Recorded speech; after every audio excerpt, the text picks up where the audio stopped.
It goes without saying that the NFL is home to some of the world's greatest athletes. From cannon-armed quarterbacks to fleet-footed receivers and hard-hitting linebackers, these gridiron gladiators put on a show week after week with a physical prowess that leaves the rest of us mere mortals shaking our heads. But while it's unsurprising when a Bo Jackson or a Deion Sanders makes the leap from collegiate acclaim to NFL glory, the game also finds room for less obvious choices to shine. These are guys who maybe lack the attributes and pedigree of your prototypical stud, but still make the highlight reels and leaderboards on a regular basis with a flurry of game-changing performances. I am Hookshot Drew on behalf of our writer Tim, your all-purpose maven here at SuperbSports Media, and in this video I'm going to look at 10 players through the decades who may not have looked the part of an NFL star on paper, but certainly play like one once the whistle blew.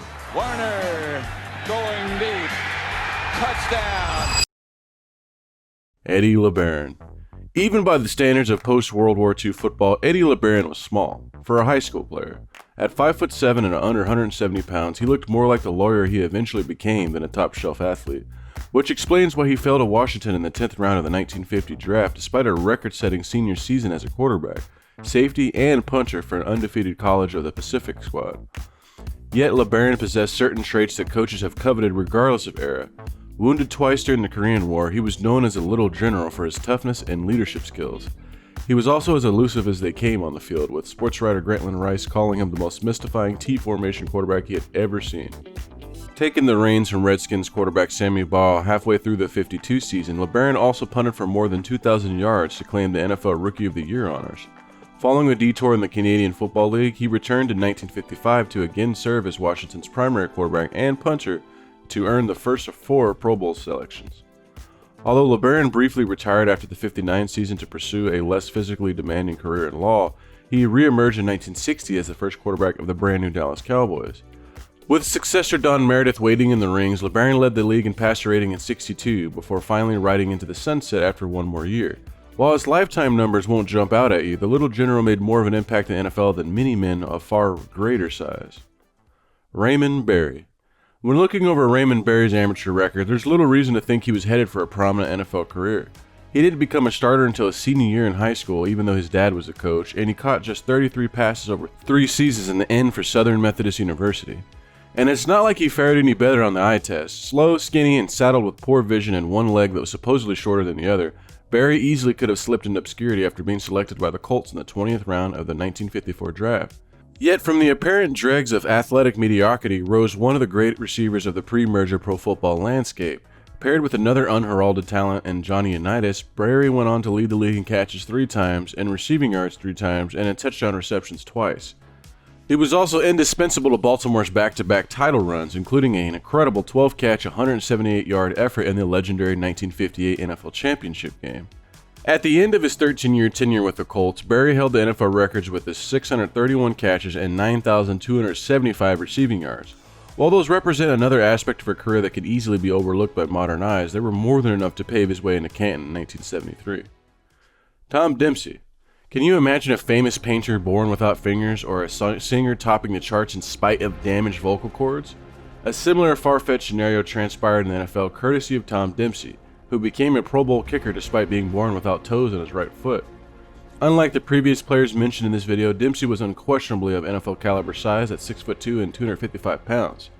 He actually started out as a defensive lineman before showcasing his kicking skills at Palomar College. And thanks to a specifically designed shoe that accommodated his missing toes, he was able to achieve liftoff for a memorable pro football career. Dempsey, of course, is best known for his booming 63-yard field goal for the Saints in 1970, which stood as an NFL record until Matt Prater's 64-yarder in 2013. Few remember that he kicked the NFL's longest field goal for 3 straight seasons, or that he led the league in field goal percentage in 1971. Critics argue that Dempsey unfairly benefited from his footwear, and the NFL seemingly agreed when it banned shoes of unorthodox dimensions in 1977. Decades later, an ESPN sports science investigation concluded that Dempsey actually operated at a disadvantage due to his shoe's smaller surface area. Regardless of the side you take, it's clear this man deserves credit for forging ahead with an unlikely athletic career in spite of his physical limitations. Steve Largent. Too small and too slow. Those were the complaints levied against Steve Largent, even when he was on his way to a record-setting career as a wideout. Now, the critics had a point if you're taking things at face value. Largent topped out at maybe 5'11", and his times in a 40-yard dash were in the 4.7 range. It's why he fell to the 4th round in the 1976 draft despite leading the nation in touchdown catches as a junior and senior at Tulsa University. And it's why he was traded to the Seahawks for an 8th round pick after failing to make the Oilers roster in training camp. But those all-important measurables are meaningless when you've got a guy with great hands and the work ethic to catch more than 200 balls in practice every day. Largent earned the first of 7 Pro Bowl selections in 1978, and while there were more lows and highs in the early years of Seattle football, fans knew they can count on number 80 to deliver the goods week after week. By the time he retired after 14 standout seasons, Largent owned the NFL records for most receptions, receiving yards, touchdown receptions, consecutive games with a reception, and seasons with at least 1,000 receiving yards. Slow or not, there was no stopping Largent between the sidelines, and he kept right on running into the Pro Football Hall of Fame in his first year of eligibility in 1995. John Randle was unquestionably a defensive force in college, where he was an All-American and twice named Conference Lineman of the Year. The thing is, these accomplishments came from Division II Texas A&I University, and when pro evaluators took a look at the 6'1", 240-pound Randle, few figured he had a shot at surviving among the behemoths who populate the NFL trenches. The Vikings agreed to give the undrafted rookie a shot, but only if he got his weight up to 250. He did, thanks to a concealed chain that boosted him over the cutoff point, and the rest is history. Randle eventually bulked up to 290 pounds, along the way shifting the focus from his size to the tenacity in which he played the game. Simply put, Randle was an absolute terror as a trash-talking, quarterback-pulverizing monster over the next decade. He notched double-digit sacks in 8 straight seasons, with 6 of them resulting in All-Pro selection. Just ask Brett Favre how tough it is to face off against number 93, who slammed the Green Bay gunslinger to the turf more than any other quarterback of his targets.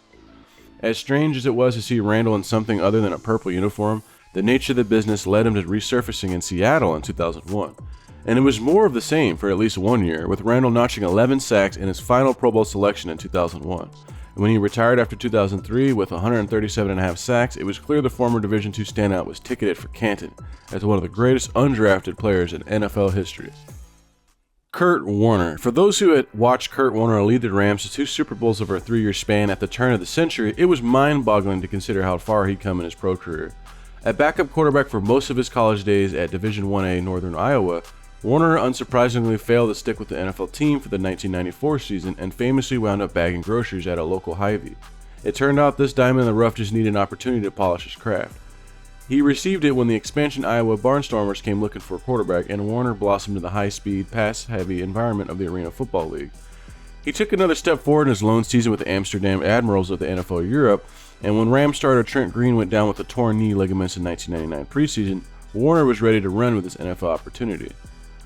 Warner won 2 MVPs as the ringleader of the greatest show on turf, a period which saw him lead the league in completion percentage for 3 straight years and in touchdowns and passer rating twice. And while he appeared on his way to journeyman status from there, Warner authored another surprising chapter of his story in 2008 by throwing for nearly 4,600 yards and carrying the Cardinals to a berth in Super Bowl 43. It was a fitting final act for an unlikely career that began on the bench of an unheralded football program in Iowa and ended in the hallowed halls of Canton. Antonio Gates. College sports fans may recall how Antonio Gates emerged as a player to watch late in his junior year at Kent State before he earned an honorable mention All-American selection as a senior. Of course, this all stems from his performance on a basketball court, not the gridiron.